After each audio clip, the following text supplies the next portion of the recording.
Hi, everybody. Thanks for coming. I would like to start by saying hola to my family that's on the phone in Mexico. And I would like to dedicate this event of these stories to my sister who just passed away a month ago. And I will read something for her in Spanish, if you will let me. Para mi hermana Luna, que nos diste tanto sin pedirnos nada, que me enseñaste que tenemos en nuestras almas las fuerzas para destruir traumas generacionales, maldiciones gitanas y envidias que intentan carcomernos el alma. Me enseñaste que nuestra familia, las mujeres, estamos hechas de magia ancestral y cenizas de promesas rotas. Te amo. Thank you. Okay, so there is a haunted house, dollhouse, all the way over there. That's part of my presentation. The title of my writing for this event is Inheritance of Ashes, a look through generational trauma and grief.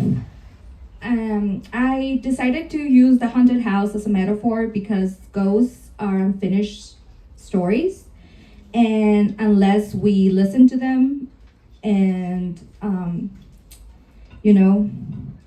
accept the past for what it was, we will not be able to move forward. So I am going to read two stories from part 2 of this collection that I wrote for this showcase. The Wound Needs a Body, and the first one is called The Other. The cat appeared while I was arranging the flowers near my sister's casket. At first, I thought it came from the roses, the ones she hated. No one in the world knew her like I did. These scratches, a message from the afterlife. I had failed her again. I picked them up and threw them in the garbage. The smell lingers in my nose. I can feel her presence. I'm starting to think the afterlife is just a fairy tale grieving people tell each other. Thank you. Oh, there we go. The infection started the day we put her in the ground. The ripeness of the wound seems comforting. A place where I can hide my pain, physical pain, was what my soul needed. A tangible place to feel the pain instead of this abstract darkness eating away my heart. The skin exposed to the world, red and alive, will people see my soul sleeping through it? I noticed it was getting bigger the day I went home to put her stuff away. The wound, an open mouth screaming out what I refused to verbalize. I should go to the doctor, I said, but again, the gash in my arm was so deliciously satisfying, and as my voice grew smaller, the open wound kept getting bigger. I noticed the fingers parting my flesh the morning of her birthday. 2 long nails opening me up. The sharpness felt so good to me. Have the gods taken pity on my suffering? I didn't want people telling me I should go get help. I didn't want this to end. I hid it behind long sleeves and baggy clothes. This was something personal. My grief would not turn into a spectacle. The arm came out on one of the many sleepless nights, long and gory, my own birthmark mocking me. The following day, a head full of hair appeared. I had been dreaming of my sister that night. I'm starting to feel faint.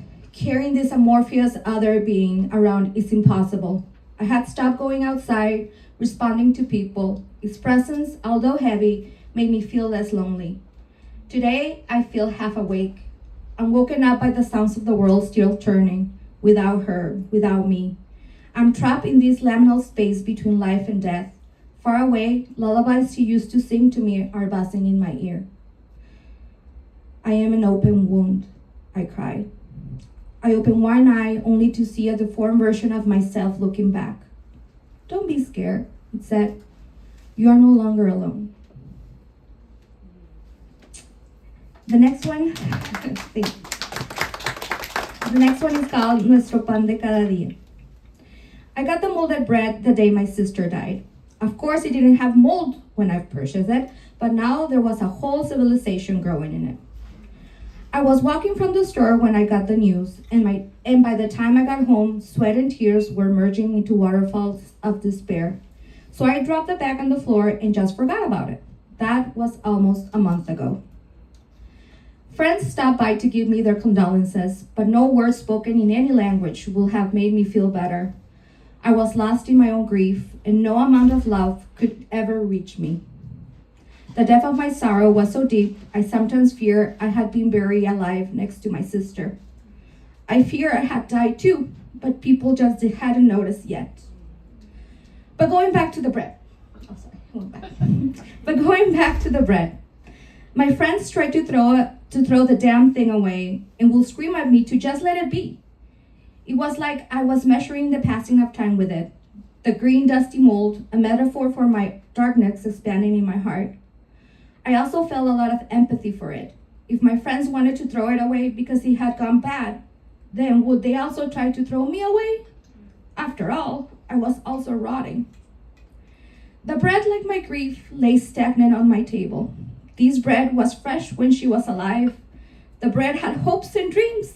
Dreams of becoming a cheese sandwich when I was being bad, or an avocado toast when I was feeling good. But now, what will it dream about? When everything feels like nothing, how do we carry on? The bread stays. I mutter to no one in particular. Thank you so much.